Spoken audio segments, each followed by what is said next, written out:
dhawaan ayay ahayd markii la aasaasay ururka tirakoobka iyo daryeelka naafada degmada Buurtinle waxaana la isu keenay in ka badan 300 oo qof oo naafo ah kuwaas oo ah dad tabaalaysan oo cidna ku tiirsanayn. ururka naafada degmada Buurtinle waxaa la soo gaarsiiyay deeq $1,000 oo lacag ah oo ay iska soo ururiyeen muxsiniin Soomaaliyeed oo ku nool wadanka Norway gaar ahaan magaalada Oslo. maamulka degmada Buurtinle gudiga ururka naafada degmada iyo wakiilka deeqdaas ayaa waxay u qaybiyeen 20 qof oo ka mid ah naafada degmada Buurtinle si ay ugu afuraan maadaama lagu jiro maalmihii ugu horeeyay bisha barakeysan ee Ramadaan iyadoona qofkiiba halkaas uu ku qaatay $50 oo lacag ah. Cabdinuur Cali Axmed wakiilka deeqda la gaarsiiyay 20 qof oo ka mid ah naafada degmada Buurtinle ayaa ka warbixiyay shakhsiyaadkii soo wakiishay. lacag ka timid Norway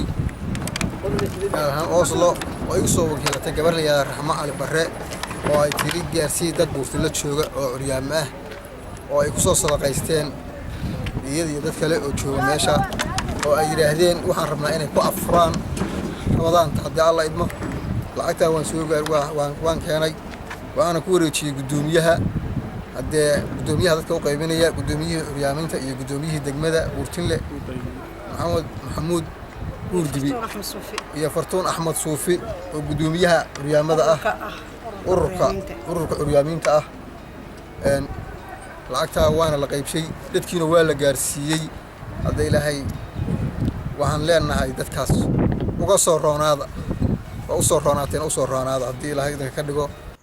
gudoomiyaha ururka naafada degmada Buurtinle Fartuun Sheekh Axmed Suufi iyo Maxamuud Axmed Buurdibi gudoomiyaha degmada Buurtinle ayaa si wada jir ah ugu duceeyay dadka u soo gurmaday walaalahood iyagoona codsaday inay muxsiniinta kalena soo taageeraan dadkan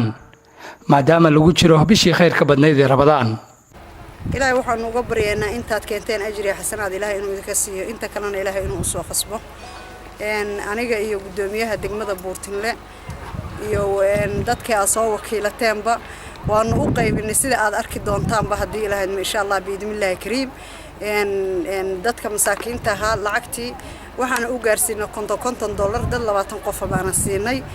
lacagtaas cadadeedu waxay dhameed $1,000 waana nala ku wareejiyay waanu ka mulkinay ninkaas waxaana u bixinay sidii xaq ahayd oo rasmiga ay ahayd baan u bixinay idinkuna aad u soo gudbiseen ku rooy ilaahay ajri xasanaad barigaas oo qaadka idinka siiyo qolo kasto idinka midana waxaanu ilaahay uga baryaynaa inuu dadka ilaahay u soo xaqasbo sidaad u jeedaan galabtay waxaan soo gaadhay deeq lacageed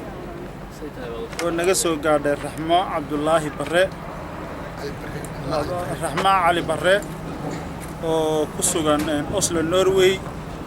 waxayna soo wakiilatay sheekha agteeda taagan Cabdinuur Cali Axmed wuxuuna soo gaarsiiyay lacag $1,000 lacagtaasi dad masaakiina oo hadda ka hor aan ku soo bandhignay xarunta degmada dadkaas soo gaarayay dad ilaa 300 oo qof ah oo qaar dhimir kala qaar cagala qaar xanuunsan qaar maskaxda ka xanuunsan intaba waxaan u sameynay diiwaan sida ay u kala liitaan waa diyaarsan yihiin oo xafiiska ayay ku diyaarsan yihiin ururkana gudoomiyaha ururka naafada diiwaan gelisay innaguna wax kasta oo soo gaar siyaasaan goobjoog u ahaanaynaa waxaan u qaybinay 20 qof oo ka mid ah $1,000 qof kastana sidaad u jeedaan waxaanu siinay $50 deeqdaasi naga soo gaadhay Raxmo Cali Barre waxaan leenahay ilaahay ha kuugu bedelo wax badan oo barakeysan dunida ajar iyo xasanaad Allah ka siiyo walaalaha muslimkaana waxaan ugu baaqaynaa in sida Raxmo Cali Barre oo kaleeto ay u soo gaaraan walaalahooda tabaalaysan dunida wax la joogayo wax yar weeye arintaas cidii ka faa'iideysanayso nasiib Allah u siiyo waxaan leenahay ka faa'iideysta وخير الله سي آمين جنة فردوسنا الله كي جنة فردوسنا الله وبشاي guulaysaatid jaamac warbaahinta dawladda Puntland magaalada Buurtinle